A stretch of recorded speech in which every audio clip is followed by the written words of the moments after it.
jangan mengasihi dengan pura-pura. Shalom, salam kasih bagi kita semua. Selamat berjumpa dalam ruang teologi saat ini. Kita akan bersama-sama merenungkan akan firman Tuhan. Tetapi sebelum itu mari kita berdoa. Syukur kepadamu Tuhan untuk kasih-Mu. Saat ini kami boleh bersama-sama akan mendengarkan firman Tuhan. Siapkanlah hati dan pikiran kami Tuhan, dan kuasailah kami dengan kuasa Roh Kudus-Mu, sehingga kami semua boleh memaknai akan firman-Mu saat ini. Dalam Kristus kami berdoa. Amin. Renungan kita saat ini terambil dari Roma pasal 12 ayat yang ke-9 sampai ayatnya yang ke-18. Roma pasal 12 ayat yang ke-9 sampai ayatnya yang ke-18. Saya akan membacakannya bagi kita semua. Nasihat untuk hidup dalam kasih. Hendaklah kasih itu jangan pura-pura. Jauhilah yang jahat dan lakukanlah yang baik. Hendaklah kamu saling mengasihi sebagai saudara dan saling mendahului dalam memberi hormat. Janganlah hendaknya kerajinanmu kendor. Biarlah rohmu menyala-nyala dan layanilah Tuhan. Bersukacitalah dalam pengharapan, sabarlah dalam kesesakan, dan bertekunlah dalam doa.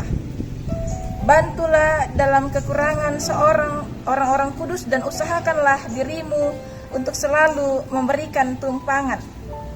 Berkatilah siapa yang menganiaya kamu, berkatilah jangan mengutuk.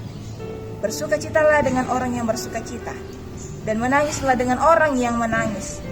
Hendaklah kamu sehati sepikir dalam hidupmu bersama. Janganlah kamu memikirkan perkara-perkara yang tinggi, tetapi arahkanlah dirimu kepada perkara-perkara yang sederhana. Janganlah menganggap dirimu pandai.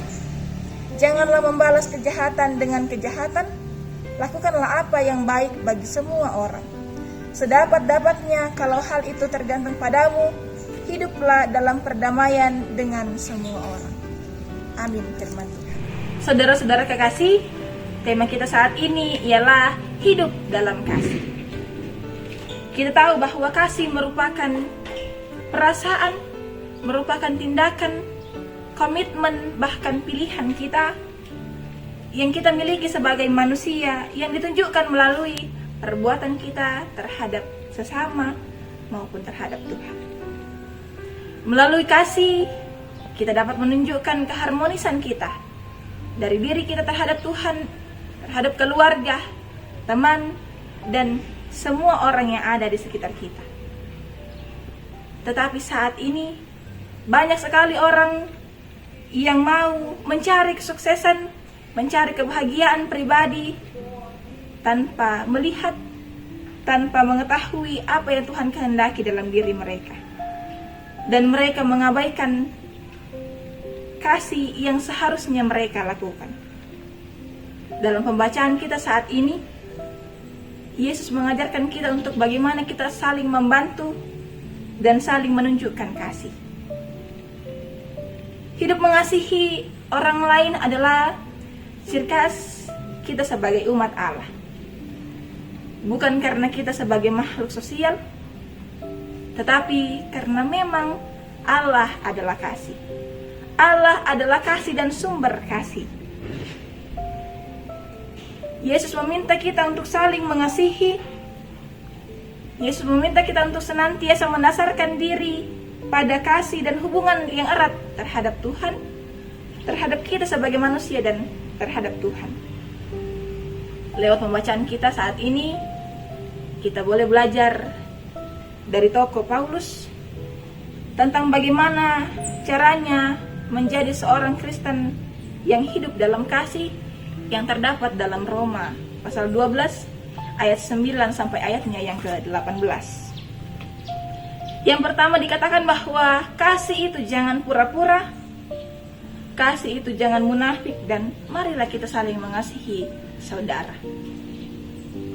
Mari kita saling mendahului, memberi hormat, membantu orang yang berkekurangan. Seperti dalam Roma 12 ayat yang ke-9 sampai ayat yang ke-18, di situ mengajarkan kepada kita bahwa kita jangan mengasihi dengan pura-pura. Kita jangan mengasihi dengan munafik, tetapi marilah saling mengasihi terhadap saudara. Mari kita bersama mendahului memberi hormat, membantu orang-orang yang berkekurangan, dan memberikan tumpangan. Dan terlebih di situ dikatakan bahwa marilah kita bersukacita dengan orang yang bersukacita, dan menangis dengan orang-orang yang menangis. Kita tidak membalaskan kejahatan dengan kejahatan. Dan yang terlebih, kita tidak menganggap diri kita pandai, tetapi kita bisa menghargai orang lain dan hidup dalam perdamaian. Saudara-saudara yang kekasih, dengan hidup saling mengasihi, umat Allah dapat menjalankan tugasnya, tugas panggilannya dengan baik, dan menghasilkan buah yang baik pula bagi kemuliaan nama Tuhan. Kasih harus dipraktekkan tidak hanya dalam perkataan, tetapi harus nyata dalam perbuatan. Kasih itu harus melekat dalam hidup kita. Kasih juga harus benar-benar menjadi ciri khas kita sebagai umat Allah. Semoga kita bisa bertanggung jawab dalam menjalankan kasih dengan penuh iman yang kita ucapkan di dalam kasih Kristus.